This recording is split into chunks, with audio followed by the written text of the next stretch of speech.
Of the many excellences which I perceive in the order of our state, there is none which upon reflection pleases me better than the rule about poetry. To what do you refer? To the rejection of imitative poetry, which certainly ought not to be received, as I see far more clearly now that the parts of the soul have been distinguished. What do you mean? Speaking in confidence, for I should not like to have my words repeated to the tragedians and the rest of the imitative tribe, but I do not mind saying to you, that all poetical imitations are ruinous to the understanding of the hearers, and that the knowledge of their true nature is the only antidote to them. Explain the purport of your remark. Well, I will tell you, although I have always from my earliest youth had an awe and love of Homer, which even now makes the words falter on my lips, for he is the great captain and teacher of the whole of that charming tragic company, but a man is not to be reverenced more than the truth, and therefore I will speak out. Very good, he said. Listen to me then, or rather, answer me. Put your question. Can you tell me what imitation is? For I really do not know. A likely thing, then, that I should know. Why not? For the duller I may often see a thing sooner than the keener. Very true, he said, but in your presence, even if I had any faint notion, I could not muster courage to utter it. Will you inquire yourself? Well then, shall we begin the inquiry in our usual manner? Whenever a number of individuals have a common name, we assume them to have also a corresponding idea or form. Do you understand me? I do.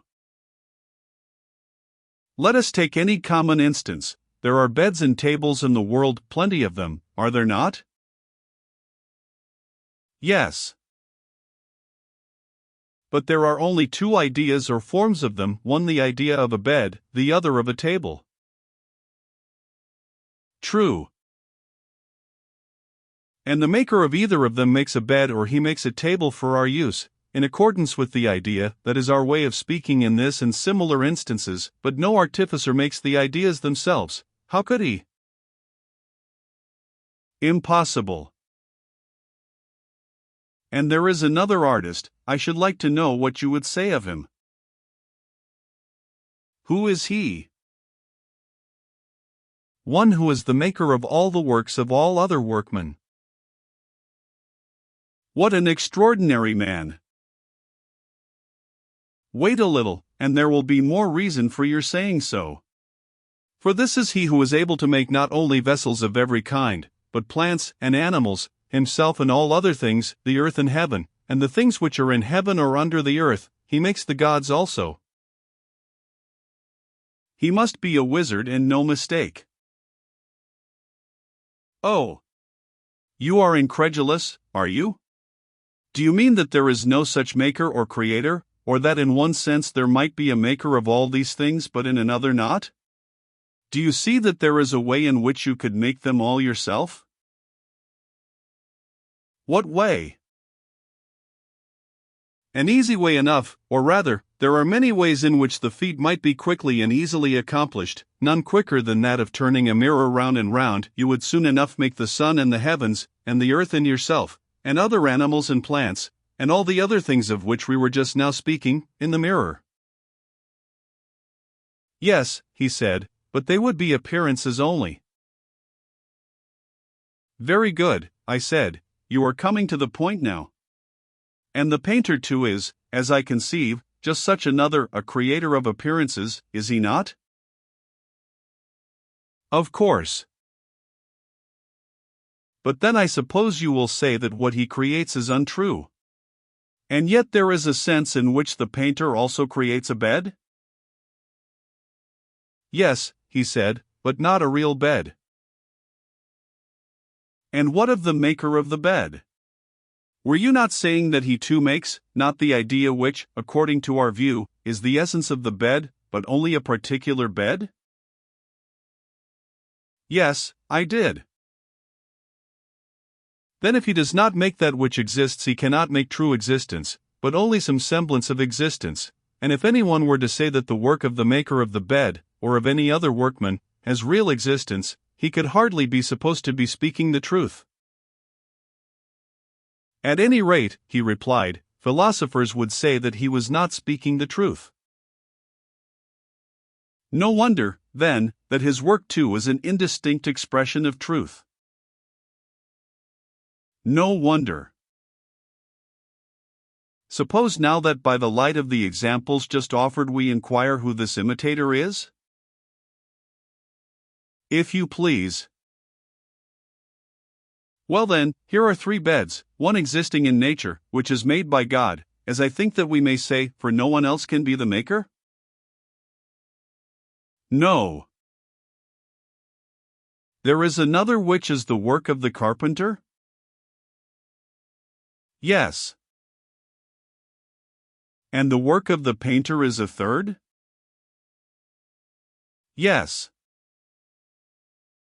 Beds, then, are of 3 kinds, and there are 3 artists who superintend them, God, the maker of the bed, and the painter? Yes, there are 3 of them. God, whether from choice or from necessity, made one bed in nature and one only. 2 or more such ideal beds neither ever have been nor ever will be made by God. Why is that? Because even if he had made but 2, a third would still appear behind them which both of them would have for their idea, and that would be the ideal bed and not the 2 others. Very true, he said. God knew this, and he desired to be the real maker of a real bed, not a particular maker of a particular bed, and therefore he created a bed which is essentially and by nature one only. So we believe. Shall we, then, speak of him as the natural author or maker of the bed? Yes, he replied, inasmuch as by the natural process of creation he is the author of this and of all other things. And what shall we say of the carpenter, is not he also the maker of the bed? Yes. But would you call the painter a creator and maker? Certainly not. Yet if he is not the maker, what is he in relation to the bed? I think, he said, that we may fairly designate him as the imitator of that which the others make. Good, I said, then you call him who is third in the descent from nature an imitator? Certainly, he said. And the tragic poet is an imitator, and therefore, like all other imitators, he is thrice removed from the king and from the truth? That appears to be so. Then about the imitator we are agreed. And what about the painter? I would like to know whether he may be thought to imitate that which originally exists in nature, or only the creations of artists. The latter.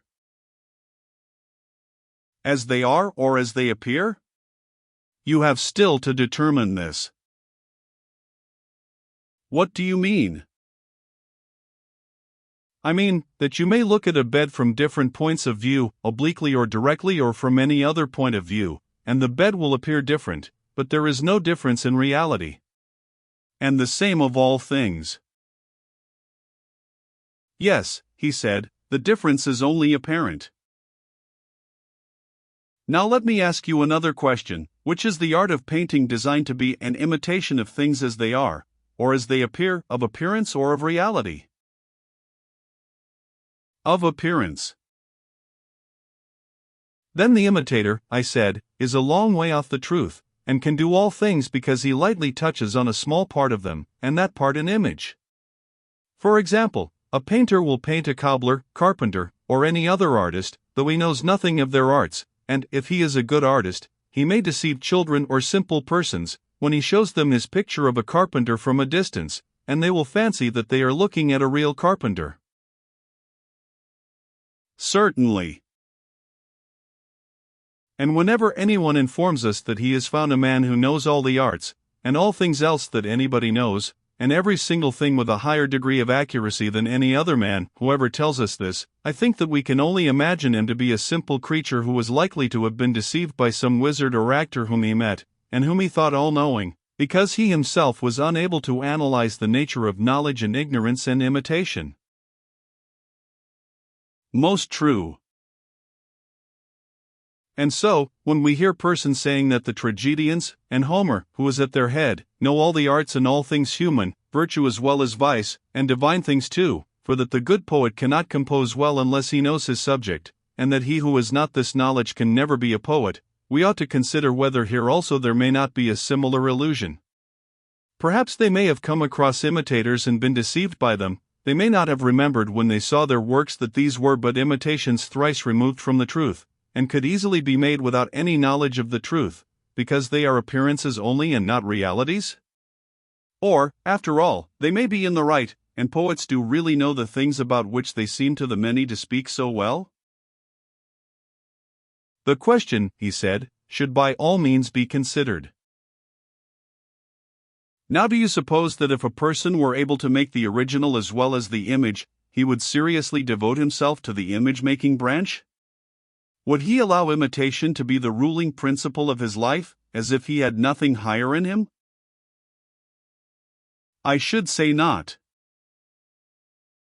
The real artist, who knew what he was imitating, would be interested in realities and not in imitations, and would desire to leave as memorials of himself works many and fair, and, instead of being the author of encomiums, he would prefer to be the theme of them. Yes, he said, that would be to him a source of much greater honor and profit. Then, I said, we must put a question to Homer, not about medicine, or any of the arts to which his poems only incidentally refer. We are not going to ask him, or any other poet, whether he has cured patients like Asclepius, or left behind him a school of medicine such as the Asclepiads were, or whether he only talks about medicine and other arts at second hand, but we have a right to know respecting military tactics, politics, education, which are the chiefest and noblest subjects of his poems. And we may fairly ask him about them. Friend Homer, then we say to him, if you are only in the second removed from truth in what you say of virtue, and not in the third, not an image maker or imitator, and if you are able to discern what pursuits make men better or worse in private or public life, tell us what state was ever better governed by your help. The good order of Lacedaemon is due to Lycurgus, and many other cities great and small have been similarly benefited by others, but who says that you have been a good legislator to them and have done them any good? Italy and Sicily boast of Charondas, and there is Solon who is renowned among us, but what city has anything to say about you? Is there any city which he might name? I think not, said Glaucon, not even the Homerids themselves pretend that he was a legislator. Well, but is there any war on record which was carried on successfully by him, or aided by his counsels, when he was alive? There is not. Or is there any invention of his, applicable to the arts or to human life, such as Thales the Milesian or Anacharsis the Scythian, and other ingenious men have conceived, which is attributed to him? There is absolutely nothing of the kind. But, if Homer never did any public service, was he privately a guide or teacher of any? Had he in his lifetime friends who loved to associate with him, and who handed down to posterity an Homeric way of life, such as was established by Pythagoras, who was so greatly beloved for his wisdom, and whose followers are to this day quite celebrated for the order which was named after him? Nothing of the kind is recorded of him. For surely, Socrates, Creophilus, the companion of Homer, that child of flesh, whose name always makes us laugh, might be more justly ridiculed for his stupidity, if, as is said, Homer was greatly neglected by him and others in his own day when he was alive?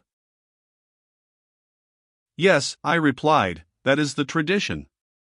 But can you imagine, Glaucon, that if Homer had really been able to educate and improve mankind, if he had possessed knowledge and not been a mere imitator, can you imagine, I say, that he would not have had many followers, and been honored and loved by them?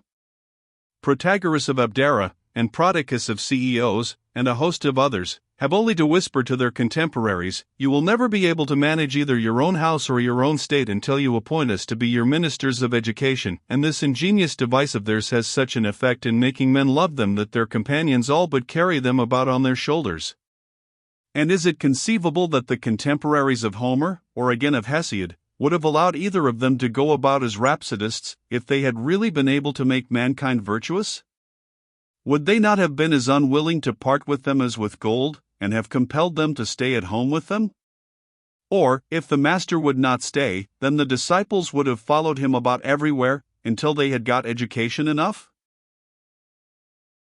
Yes, Socrates, that, I think, is quite true. Then must we not infer that all these poetical individuals, beginning with Homer, are only imitators? They copy images of virtue and the like, but the truth they never reach? The poet is like a painter who, as we have already observed, will make a likeness of a cobbler though he understands nothing of cobbling, and his picture is good enough for those who know no more than he does, and judge only by colors and figures. Quite so. In like manner the poet with his words and phrases may be said to lay on the colors of the several arts, himself understanding their nature only enough to imitate them, and other people, who are as ignorant as he is, and judge only from his words, imagine that if he speaks of cobbling, or of military tactics, or of anything else, in meter and harmony and rhythm, he speaks very well, such is the sweet influence which melody and rhythm by nature have. And I think that you must have observed again and again what a poor appearance the tales of poets make when stripped of the colors which music puts upon them, and recited in simple prose. Yes, he said. They are like faces which were never really beautiful, but only blooming, and now the bloom of youth has passed away from them. Exactly. Here is another point. The imitator or maker of the image knows nothing of true existence, he knows appearances only. Am I not right? Yes. Then let us have a clear understanding, and not be satisfied with half an explanation. Proceed. Of the painter we say that he will paint rains, and he will paint a bit? Yes. And the worker in leather and brass will make them? Certainly. But does the painter know the right form of the bit and reins? Nay, hardly even the workers in brass and leather who make them, only the horseman who knows how to use them, he knows their right form. Most true. And may we not say the same of all things? What? That there are three arts which are concerned with all things, one which uses, another which makes, a third which imitates them? Yes. And the excellence or beauty or truth of every structure, animate or inanimate, and of every action of man, is relative to the use for which nature or the artist has intended them. True. Then the user of them must have the greatest experience of them, and he must indicate to the maker the good or bad qualities which develop themselves in use. For example, the flute player will tell the flute maker which of his flutes is satisfactory to the performer, he will tell him how he ought to make them, and the other will attend to his instructions? Of course. The one knows and therefore speaks with authority about the goodness and badness of flutes, while the other, confiding in him, will do what he is told by him? True. The instrument is the same, but about the excellence or badness of it the maker will only attain to a correct belief, and this he will gain from him who knows, by talking to him and being compelled to hear what he has to say, whereas the user will have knowledge? True. But will the imitator have either? Will he know from use whether or no his drawing is correct or beautiful? Or will he have right opinion from being compelled to associate with another who knows and gives him instructions about what he should draw? Neither. Then he will no more have true opinion than he will have knowledge about the goodness or badness of his imitations? I suppose not. The imitative artist will be in a brilliant state of intelligence about his own creations? Nay, very much the reverse. And still he will go on imitating without knowing what makes a thing good or bad, and may be expected therefore to imitate only that which appears to be good to the ignorant multitude? Just so. Thus far then we are pretty well agreed that the imitator has no knowledge worth mentioning of what he imitates. Imitation is only a kind of play or sport, and the tragic poets, whether they write in iambic or in heroic verse, are imitators in the highest degree? Very true. And now tell me, I conjure you, has not imitation been shown by us to be concerned with that which is thrice removed from the truth? Certainly. And what is the faculty in man to which imitation is addressed? What do you mean? I will explain. The body which is large when seen near, appears small when seen at a distance. True. And the same object appears straight when looked at out of the water, and crooked when in the water, and the concave becomes convex, owing to the illusion about colors to which the sight is liable. Thus every sort of confusion is revealed within us, and this is that weakness of the human mind on which the art of conjuring and of deceiving by light and shadow and other ingenious devices imposes, having an effect upon us like magic. True. And the arts of measuring and numbering and weighing come to the rescue of the human understanding. There is the beauty of them, and the apparent greater or less, or more or heavier, no longer have the mastery over us, but give way before calculation and measure and weight? Most true. And this, surely, must be the work of the calculating and rational principle in the soul? To be sure. And when this principle measures and certifies that some things are equal, or that some are greater or less than others, there occurs an apparent contradiction? True. But were we not saying that such a contradiction is impossible? The same faculty cannot have contrary opinions at the same time about the same thing? Very true. Then that part of the soul which has an opinion contrary to measure is not the same with that which has an opinion in accordance with measure? True. And the better part of the soul is likely to be that which trusts to measure and calculation? Certainly. And that which is opposed to them is one of the inferior principles of the soul? No doubt. This was the conclusion at which I was seeking to arrive when I said that painting or drawing, and imitation in general, when doing their own proper work, are far removed from truth, and the companions and friends and associates of a principle within us which is equally removed from reason, and that they have no true or healthy aim. Exactly. The imitative art is an inferior who marries an inferior, and has inferior offspring. Very true.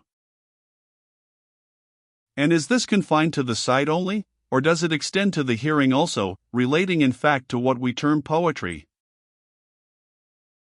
Probably the same would be true of poetry. Do not rely, I said, on a probability derived from the analogy of painting, but let us examine further and see whether the faculty with which poetical imitation is concerned is good or bad. By all means. We may state the question thus: imitation imitates the actions of men, whether voluntary or involuntary, on which, as they imagine, a good or bad result has ensued, and they rejoice or sorrow accordingly. Is there anything more? No, there is nothing else. But in all this variety of circumstances is the man at unity with himself, or rather, as in the instance of sight there was confusion and opposition in his opinions about the same things, so here also is there not strife and inconsistency in his life? Though I need hardly raise the question again, for I remember that all this has been already admitted, and the soul has been acknowledged by us to be full of these and 10,000 similar oppositions occurring at the same moment. And we were right, he said. Yes, I said, thus far we were right, but there was an omission which must now be supplied. What was the omission? Were we not saying that a good man, who has the misfortune to lose his son or anything else which is most dear to him, will bear the loss with more equanimity than another? Yes. But will he have no sorrow, or shall we say that although he cannot help sorrowing, he will moderate his sorrow? The latter, he said, is the truer statement. Tell me, will he be more likely to struggle and hold out against his sorrow when he is seen by his equals, or when he is alone? It will make a great difference whether he is seen or not. When he is by himself he will not mind saying or doing many things which he would be ashamed of anyone hearing or seeing him do? True. There is a principle of law and reason in him which bids him resist, as well as a feeling of his misfortune which is forcing him to indulge his sorrow? True. But when a man is drawn in two opposite directions, to and from the same object, this, as we affirm, necessarily implies two distinct principles in him? Certainly. One of them is ready to follow the guidance of the law? How do you mean? The law would say that to be patient under suffering is best, and that we should not give way to impatience, as there is no knowing whether such things are good or evil, and nothing is gained by impatience, also, because no human thing is of serious importance, and grief stands in the way of that which at the moment is most required. What is most required? He asked. That we should take counsel about what has happened, and when the dice have been thrown order our affairs in the way which reason deems best, not, like children who have had a fall, keeping hold of the part struck and wasting time and setting up a howl, but always accustoming the soul forthwith to apply a remedy, raising up that which is sickly and fallen, banishing the cry of sorrow by the healing art. Yes, he said, that is the true way of meeting the attacks of fortune. Yes, I said, and the higher principle is ready to follow this suggestion of reason? Clearly. And the other principle, which inclines us to recollection of our troubles and to lamentation, and can never have enough of them, we may call irrational, useless, and cowardly? Indeed, we may. And does not the latter, I mean the rebellious principle, furnish a great variety of materials for imitation? Whereas the wise and calm temperament, being always nearly equable, is not easy to imitate or to appreciate when imitated, especially at a public festival when a promiscuous crowd is assembled in a theater. For the feeling represented is one to which they are strangers. Certainly. Then the imitative poet who aims at being popular is not by nature made, nor is his art intended, to please or to affect the rational principle in the soul, but he will prefer the passionate and fitful temper, which is easily imitated. Clearly. And now we may fairly take him and place him by the side of the painter, for he is like him in two ways. First, inasmuch as his creations have an inferior degree of truth, in this, I say, he is like him, and he is also like him in being concerned with an inferior part of the soul, and therefore we shall be right in refusing to admit him into a well-ordered state, because he awakens and nourishes and strengthens the feelings and impairs the reason. As in a city when the evil are permitted to have authority and the good are put out of the way, so in the soul of man, as we maintain, the imitative poet implants an evil constitution, for he indulges the irrational nature which has no discernment of greater and less, but thinks the same thing at one time great and at another small. He is a manufacturer of images and is very far removed from the truth. Exactly. But we have not yet brought forward the heaviest count in our accusation, the power which poetry has of harming even the good, and there are very few who are not harmed, is surely an awful thing? Yes, certainly, if the effect is what you say. Herein judge, the best of us, as I conceive, when we listen to a passage of Homer, or one of the tragedians, in which he represents some pitiful hero who is drawling out his sorrows in a long oration, or weeping, and smiting his breast. The best of us, delight in giving way to sympathy, and are in raptures at the excellence of the poet who stirs our feelings most. Yes, of course I know. But when any sorrow of our own happens to us, then you may observe that we pride ourselves on the opposite quality. We would fain be quiet and patient, this is the manly part, and the other which delighted us in the recitation is now deemed to be the part of a woman. Very true, he said. Now can we be right in praising and admiring another who is doing that which any one of us would abominate and be ashamed of in his own person? No, he said, that is certainly not reasonable. Nay, I said, quite reasonable from one point of view. What point of view?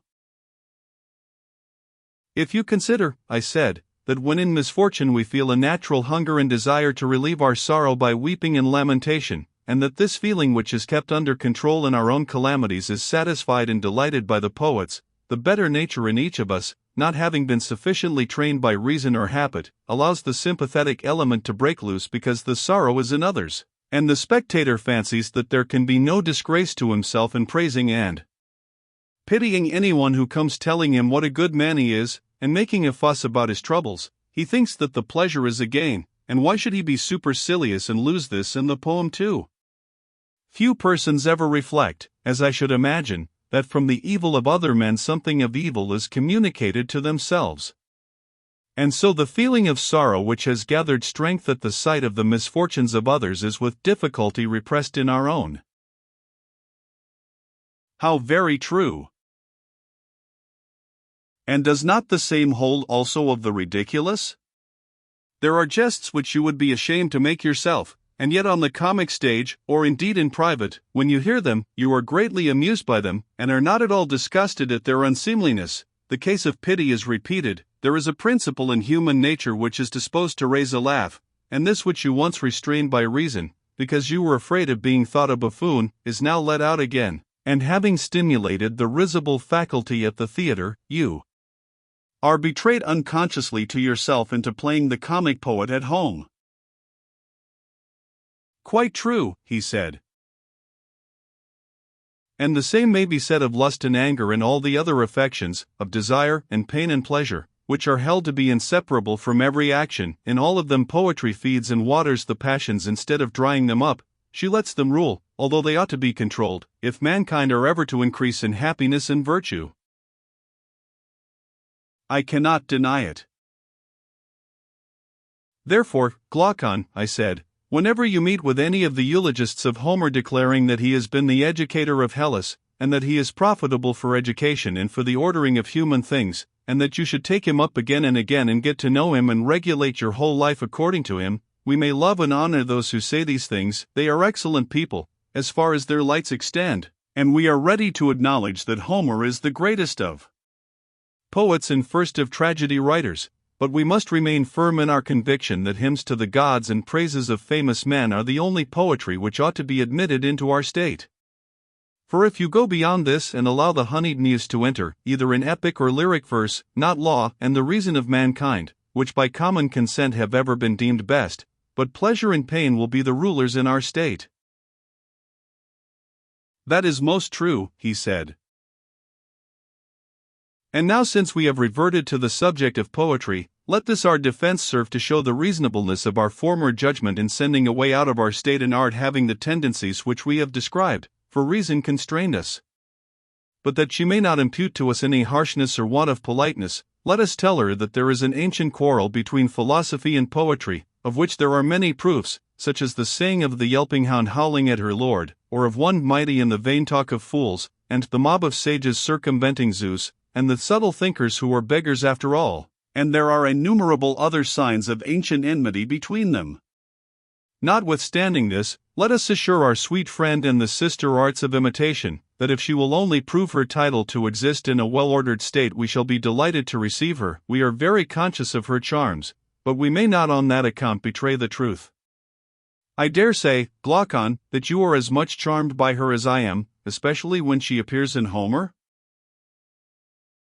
Yes, indeed, I am greatly charmed. Shall I propose, then, that she be allowed to return from exile, but upon this condition only, that she make a defense of herself in lyrical or some other meter? Certainly. And we may further grant to those of her defenders who are lovers of poetry and yet not poets the permission to speak in prose on her behalf. Let them show not only that she is pleasant but also useful to states and to human life, and we will listen in a kindly spirit, for if this can be proved we shall surely be the gainers. I mean, if there is a use in poetry as well as a delight? Certainly, he said, we shall be the gainers. If her defense fails, then, my dear friend, like other persons who are enamored of something, but put a restraint upon themselves when they think their desires are opposed to their interests, so too must we after the manner of lovers give her up, though not without a struggle. We too are inspired by that love of poetry which the education of noble states has implanted in us, and therefore we would have her appear at her best and truest, but so long as she is unable to make good her defense, this argument of ours shall be a charm to us, which we will repeat to ourselves while we listen to her strains, that we may not fall away into the childish love of her which captivates the many. At all events we are well aware that poetry being such as we have described is not to be regarded seriously as attaining to the truth, and he who listens to her, fearing for the safety of the city which is within him, should be on his guard against her seductions and make our words his law. Yes, he said, I quite agree with you. Yes, I said, my dear Glaucon, for great is the issue at stake, greater than appears, whether a man is to be good or bad. And what will anyone be profited if under the influence of honor or money or power, or under the excitement of poetry, he neglect justice and virtue? Yes, he said, I have been convinced by the argument, as I believe that anyone else would have been. And yet no mention has been made of the greatest prizes and rewards which await virtue. What, are there any greater still? If there are, they must be of an inconceivable greatness. Why, I said, what was ever great in a short time? The whole period of 80 years and 10 is surely but a little thing in comparison with eternity? Say rather nothing, he replied. And should an immortal being seriously think of this little space rather than of the whole? Of the whole, certainly.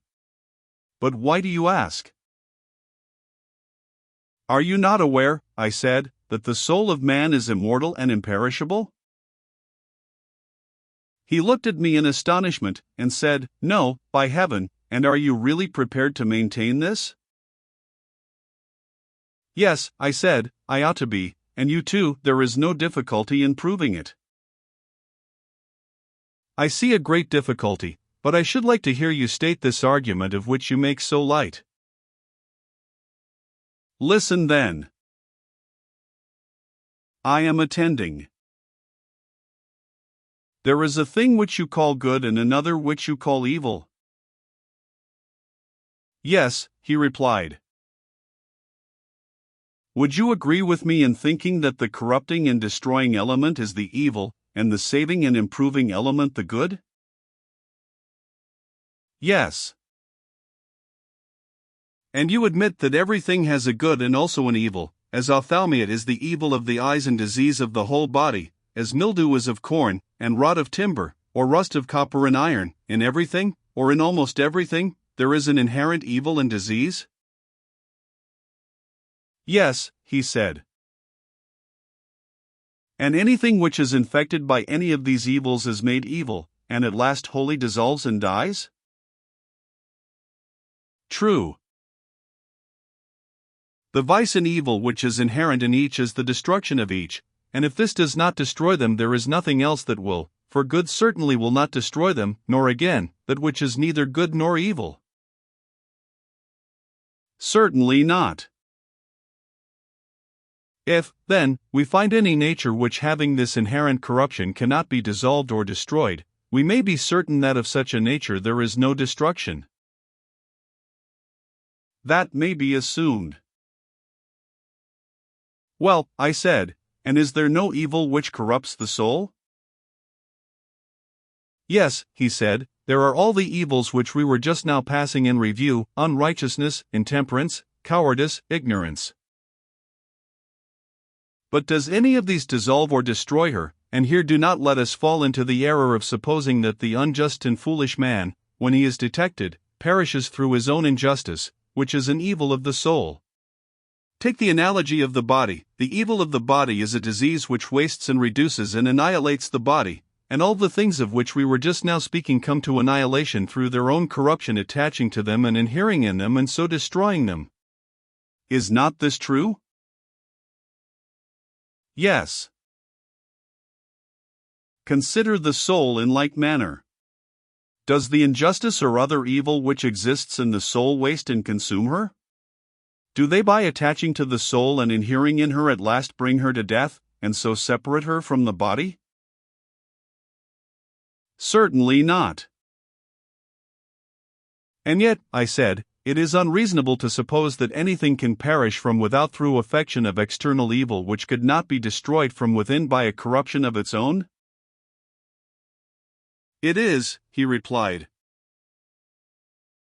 Consider, I said, Glaucon, that even the badness of food, whether staleness, decomposition, or any other bad quality, when confined to the actual food, is not supposed to destroy the body, although, if the badness of food communicates corruption to the body, then we should say that the body has been destroyed by a corruption of itself, which is disease, brought on by this, but that the body, being one thing, can be destroyed by the badness of food, which is another, and which does not engender any natural infection. This we shall absolutely deny?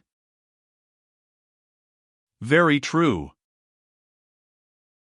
And, on the same principle, unless some bodily evil can produce an evil of the soul, we must not suppose that the soul, which is one thing, can be dissolved by any merely external evil which belongs to another? Yes, he said, there is reason in that.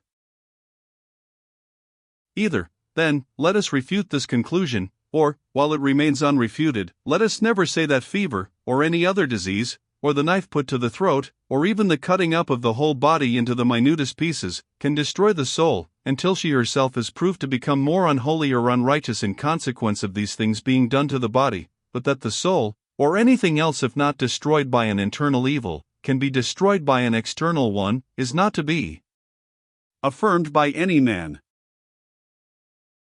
And surely, he replied, no one will ever prove that the souls of men become more unjust in consequence of death. But if someone who would rather not admit the immortality of the soul boldly denies this, and says that the dying do really become more evil and unrighteous, then, if the speaker is right, I suppose that injustice, like disease, must be assumed to be fatal to the unjust, and that those who take this disorder die by the natural inherent power of destruction which evil has, and which kills them sooner or later, but in quite another way from that in which, at present, the wicked receive death at the hands of others as the penalty of their deeds?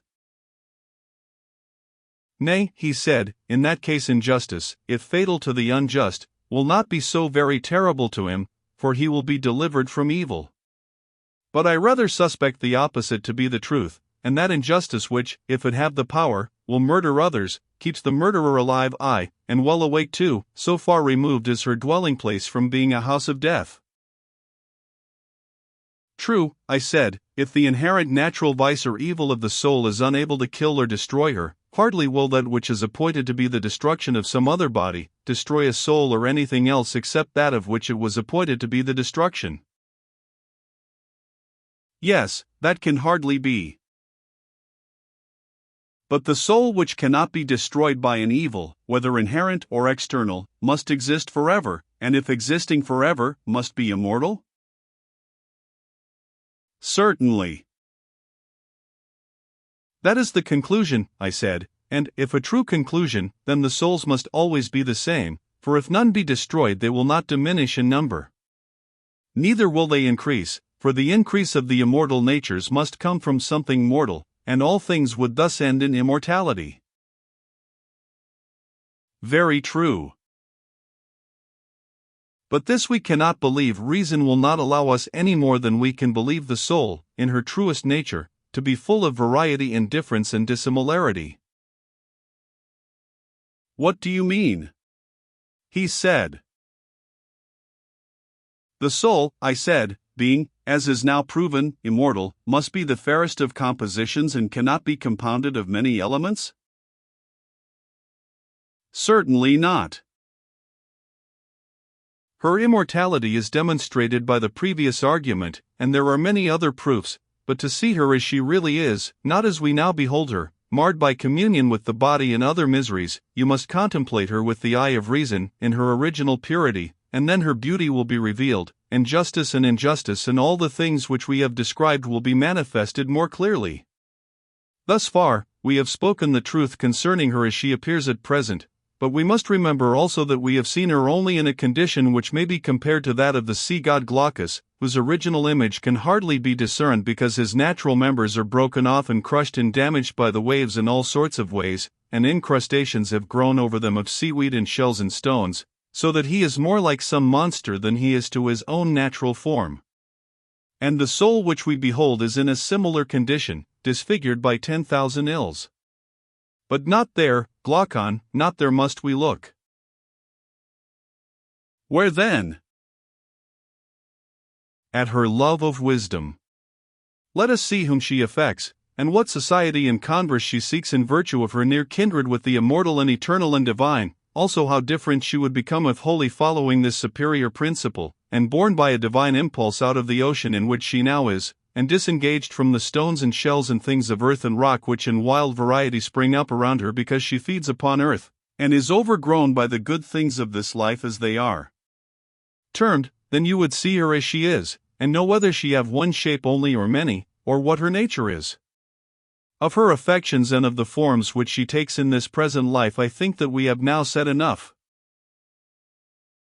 True, he replied. And thus, I said, we have fulfilled the conditions of the argument. We have not introduced the rewards and glories of justice, which, as you were saying, are to be found in Homer and Hesiod, but justice in her own nature has been shown to be best for the soul in her own nature. Let a man do what is just, whether he have the ring of Gyges or not, and even if in addition to the ring of Gyges he put on the helmet of Hades. Very true. And now, Glaucon, there will be no harm in further enumerating how many and how great are the rewards which justice and the other virtues procure to the soul from gods and men, both in life and after death. Certainly not, he said. Will you repay me, then, what you borrowed in the argument? What did I borrow? The assumption that the just man should appear unjust and the unjust just, for you were of opinion that even if the true state of the case could not possibly escape the eyes of gods and men, still this admission ought to be made for the sake of the argument, in order that pure justice might be weighed against pure injustice. Do you remember? I should be much to blame if I had forgotten. Then, as the cause is decided, I demand on behalf of justice that the estimation in which she is held by gods and men and which we acknowledge to be her due should now be restored to her by us, since she has been shown to confer reality, and not to deceive those who truly possess her. Let what has been taken from her be given back, that so she may win that palm of appearance which is hers also, and which she gives to her own.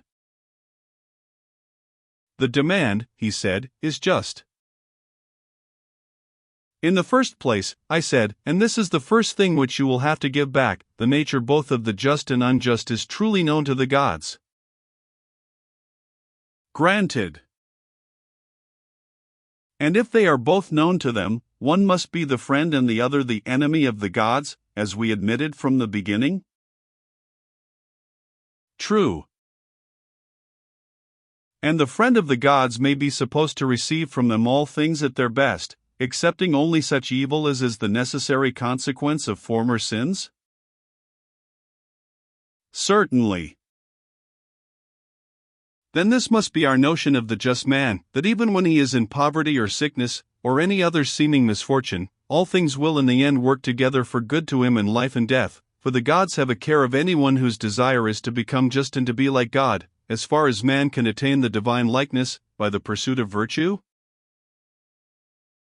Yes, he said, if he is like God he will surely not be neglected by him. And of the unjust may not the opposite be supposed? Certainly. Such, then, are the palms of victory which the gods give the just? That is my conviction. And what do they receive of men? Look at things as they really are, and you will see that the clever unjust are in the case of runners, who run well from the starting place to the goal but not back again from the goal. They go off at a great pace, but in the end only look foolish, slinking away with their ears draggling on their shoulders, and without a crown. But the true runner comes to the finish and receives the prize and is crowned. And this is the way with the just. He who endures to the end of every action and occasion of his entire life has a good report and carries off the prize which men have to bestow. True.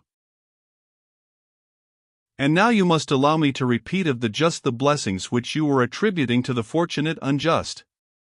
I shall say of them, what you were saying of the others, that as they grow older, they become rulers in their own city if they care to be, they marry whom they like and give in marriage to whom they will. All that you said of the others I now say of these. And, on the other hand, of the unjust I say that the greater number, even though they escape in their youth, are found out at last and look foolish at the end of their course, and when they come to be old and miserable or flouted alike by stranger and citizen, they are beaten, and then come those things unfit for ears polite, as you truly term them. They will be racked and have their eyes burned out, as you were saying. And you may suppose that I have repeated the remainder of your tale of horrors. But will you let me assume, without reciting them, that these things are true? Certainly, he said, what you say is true. These, then, are the prizes and rewards and gifts which are bestowed upon the just by gods and men in this present life, in addition to the other good things which justice of herself provides. Yes, he said, and they are fair and lasting. And yet, I said, all these are as nothing either in number or greatness in comparison with those other recompenses which await both just and unjust after death. And you ought to hear them, and then both just and unjust will have received from us a full payment of the debt which the argument owes to them. Speak, he said, there are few things which I would more gladly hear. Well, I said, I will tell you a tale, not one of the tales which Odysseus tells to the hero Alcinous, yet this too is a tale of a hero, the son of Armenius, a Pamphylian by birth. He was slain in battle, and 10 days afterwards, when the bodies of the dead were taken up already in a state of corruption, his body was found unaffected by decay, and carried away home to be buried. And on the 12th day, as he was lying on the funeral pile, he returned to life and told them what he had seen in the other world. He said that when his soul left the body he went on a journey with a great company, and that they came to a mysterious place at which there were 2 openings in the earth. They were near together, and over against them were 2 other openings in the heaven above. In the intermediate space there were judges seated, who commanded the just, after they had given judgment on them and had bound their sentences in front of them, to ascend by the heavenly way on the right hand, and in like manner the unjust were bidden by them to descend by the lower way on the left hand. These also bore the symbols of their deeds, but fastened on their backs. He drew near, and they told him that he was to be the messenger who would carry the report of the other world to men, and they bade him hear and see all that was to be heard and seen in that place. Then he beheld and saw on one side the souls departing at either opening of heaven and earth when sentence had been given on them, and at the 2 other openings other souls, some ascending out of the earth dusty and worn with travel, some descending out of heaven clean and bright. And arriving ever and anon they seemed to have come from a long journey, and they went forth with gladness into the meadow, where they encamped as at a festival, and those who knew one another embraced and conversed, the souls which came from earth curiously inquiring about the things above, and the souls which came from heaven about the things beneath. And they told one another of what had happened by the way, those from below weeping and sorrowing at the remembrance of the things which they had endured and seen in their journey beneath the earth. Now the journey lasted 1,000 years, while those from above were describing heavenly delights and visions of inconceivable beauty. The story, Glaucon, would take too long to tell, but the sum was this: he said that for every wrong which they had done to anyone they suffered tenfold, or once in 100 years, such being reckoned to be the length of man's life, and the penalty being thus paid 10 times in 1,000 years. If, for example, there were any who had been the cause of many deaths, or had betrayed or enslaved cities or armies, or been guilty of any other evil behavior, for each and all of their offenses they received punishment 10 times over, and the rewards of beneficence and justice and holiness were in the same proportion. I need hardly repeat what he said concerning young children dying almost as soon as they were born.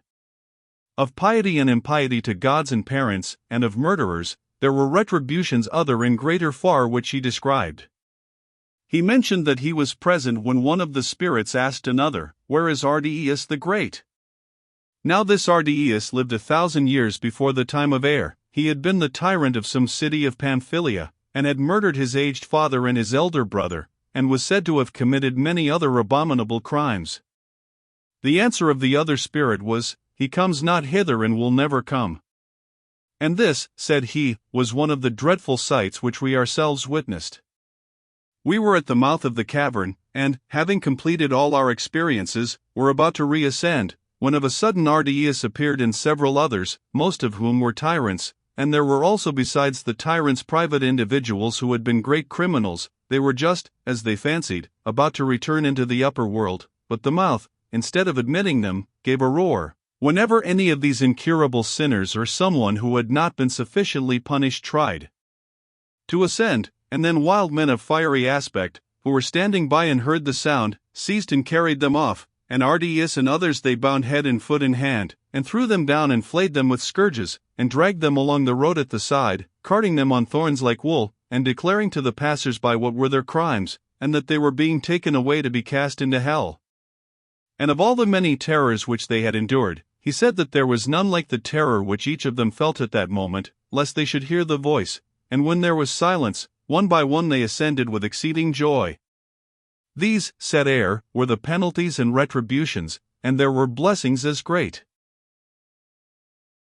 Now when the spirits which were in the meadow had tarried 7 days, on the 8th they were obliged to proceed on their journey, and, on the 4th day after, he said that they came to a place where they could see from above a line of light, straight as a column, extending right through the whole heaven and through the earth, in color resembling the rainbow, only brighter and purer. Another day's journey brought them to the place, and there, in the midst of the light, they saw the ends of the chains of heaven let down from above, for this light is the belt of heaven, and holds together the circle of the universe, like the undergirders of a trireme. From these ends is extended the spindle of necessity, on which all the revolutions turn. The shaft and hook of this spindle are made of steel, and the whirl is made partly of steel and also partly of other materials. Now the whirl is in form like the whirl used on earth, and the description of it implied that there is one large hollow whirl which is quite scooped out, and into this is fitted another lesser one, and another, and 4 others, making 8 in all, like vessels which fit into one another. The whirls show their edges on the upper side, and on their lower side altogether form one continuous whirl. This is pierced by the spindle, which is driven home through the center of the 8th. The first and outermost whirl has the rim broadest, and the 7 inner whirls are narrower, in the following proportions: the 6th is next to the first in size, the 4th next to the 6th, then comes the 8th, the 7th is 5th, the 5th is 6th, the 3rd is 7th, last and 8th comes the 2nd. The largest, or fixed stars, is spangled, and the 7th, or sun, is brightest. The 8th, or moon, colored by the reflected light of the 7th, the 2nd and 5th, Saturn and Mercury, are in color like one another, and yellower than the preceding. The 3rd, Venus, has the whitest light. The 4th, Mars, is reddish. The 6th, Jupiter, is in whiteness second. Now the whole spindle has the same motion, but, as the whole revolves in one direction, the 7 inner circles move slowly in the other, and of these the swiftest is the 8th, next in swiftness are the 7th, 6th, and 5th, which move together. 3rd in swiftness appeared to move according to the law of this reversed motion the 4th, the 3rd appeared 4th and the 2nd 5th. The spindle turns on the knees of necessity, and on the upper surface of each circle is a siren, who goes round with them, hymning a single tone or note. The 8 together form one harmony, and round about, at equal intervals, there is another band, 3 in number, each sitting upon her throne. These are the Fates, daughters of necessity, who are clothed in white robes and have chaplets upon their heads, Lachesis and Clotho and Atropos, who accompany with their voices the harmony of the sirens, Lachesis singing of the past, Clotho of the present, Atropos of the future, Clotho from time to time assisting with a touch of her right hand the revolution of the outer circle of the whirl or spindle, and Atropos with her left hand touching and guiding the inner ones, and Lachesis laying hold of either in turn, first with one hand and then with the other. When air and the spirits arrived, their duty was to go at once to Lachesis, but first of all there came a prophet who arranged them in order. Then he took from the knees of Lachesis lots and samples of lives, and having mounted a high pulpit, spoke as follows: Hear the word of Lachesis, the daughter of necessity. Mortal souls, behold a new cycle of life and mortality. Your genius will not be allotted to you, but you will choose your genius, and let him who draws the first lot have the first choice, and the life which he chooses shall be his destiny. Virtue is free, and as a man honors or dishonors her he will have more or less of her. The responsibility is with the chooser. God is justified. When the interpreter had thus spoken, he scattered lots indifferently among them all, and each of them took up the lot which fell near him, all but Air himself, he was not allowed, and each as he took his lot perceived the number which he had obtained. Then the interpreter placed on the ground before them the samples of lives, and there were many more lives than the souls present, and they were of all sorts. There were lives of every animal and of man in every condition. And there were tyrannies among them, some lasting out the tyrant's life, others which broke off in the middle and came to an end in poverty and exile and beggary, and there were lives of famous men, some who were famous for their form and beauty as well as for their strength and success in games, or, again, for their birth and the qualities of their ancestors, and some who were the reverse of famous for the opposite qualities. And of women likewise, there was not, however, any definite character in them, because the soul, when choosing a new life, must of necessity become different. But there was every other quality, and they all mingled with one another, and also with elements of wealth and poverty, and disease and health, and there were mean states also. And here, my dear Glaucon, is the supreme peril of our human state, and therefore the utmost care should be taken. Let each one of us leave every other kind of knowledge and seek and follow one thing only, if peradventure he may be able to learn and may find someone who will make him able to learn and discern between good and evil, and so to choose always and everywhere the better life as he has opportunity. He should consider the bearing of all these things which have been mentioned severally and collectively upon virtue. He should know what the effect of beauty is when combined with poverty or wealth in a particular soul, and what are the good and evil consequences of noble and humble birth, of private and public station, of strength and weakness, of cleverness and dullness, and of all the natural and acquired gifts of the soul, and the operation of them when conjoined. He will then look at the nature of the soul, and from the consideration of all these qualities he will be able to determine which is the better and which is the worse, and so he will choose, giving the name of evil to the life which will make his soul more unjust, and good to the life which will make his soul more just. All else he will disregard. For we have seen and know that this is the best choice both in life and after death. A man must take with him into the world below an adamant in faith and truth and right, that thereto he may be undazzled by the desire of wealth or the other allurements of evil, lest, coming upon tyrannies and similar villainies, he do irremediable wrongs to others and suffer yet worse himself. But let him know how to choose the mean and avoid the extremes on either side, as far as possible, not only in this life but in all that which is to come. For this is the way of happiness. And according to the report of the messenger from the other world, this was what the prophet said at the time, even for the last comer: if he chooses wisely and will live diligently, there is appointed a happy and not undesirable existence. Let not him who chooses first be careless, and let not the last despair. And when he had spoken, he who had the first choice came forward and in a moment chose the greatest tyranny. His mind having been darkened by folly and sensuality, he had not thought out the whole matter before he chose, and did not at first sight perceive that he was fated, among other evils, to devour his own children. But when he had time to reflect, and saw what was in the lot, he began to beat his breast and lament over his choice, forgetting the proclamation of the prophet, for, instead of throwing the blame of his misfortune on himself, he accused chance and the gods, and everything rather than himself. Now he was one of those who came from heaven, and in a former life had dwelt in a well-ordered state, but his virtue was a matter of habit only, and he had no philosophy. And it was true of others who were similarly overtaken, that the greater number of them came from heaven and therefore they had never been schooled by trial, whereas the pilgrims who came from earth, having themselves suffered and seen others suffer, were not in a hurry to choose. And owing to this inexperience of theirs, and also because the lot was a chance, many of the souls exchanged a good destiny for an evil or an evil for a good. For if a man had always on his arrival in this world dedicated himself from the first to sound philosophy, and had been moderately fortunate in the number of the lot, he might, as the messenger reported, be happy here, and also his journey to another life and return to this, instead of being rough and underground, would be smooth and heavenly. Most curious, he said, was the spectacle, sad and laughable and strange, for the choice of the souls was in most cases based on their experience of a previous life.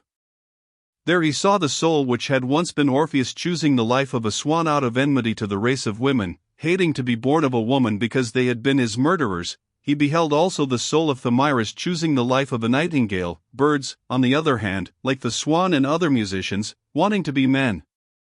The soul which obtained the 20th lot chose the life of a lion, and this was the soul of Ajax the son of Telamon, who would not be a man, remembering the injustice which was done him in the judgment about the arms. The next was Agamemnon, who took the life of an eagle, because, like Ajax, he hated human nature by reason of his sufferings.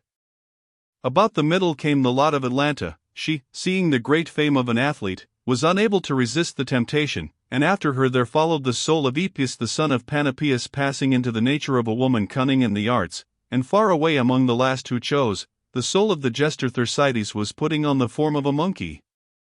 There came also the soul of Odysseus, having yet to make a choice, and his lot happened to be the last of them all. Now the recollection of former toils had disenchanted him of ambition, and he went about for a considerable time in search of the life of a private man who had no cares. He had some difficulty in finding this, which was lying about and had been neglected by everybody else, and when he saw it, he said that he would have done the same had his lot been first instead of last, and that he was delighted to have it. And not only did men pass into animals, but I must also mention that there were animals tame and wild who changed into one another and into corresponding human natures, the good into the gentle and the evil into the savage, in all sorts of combinations.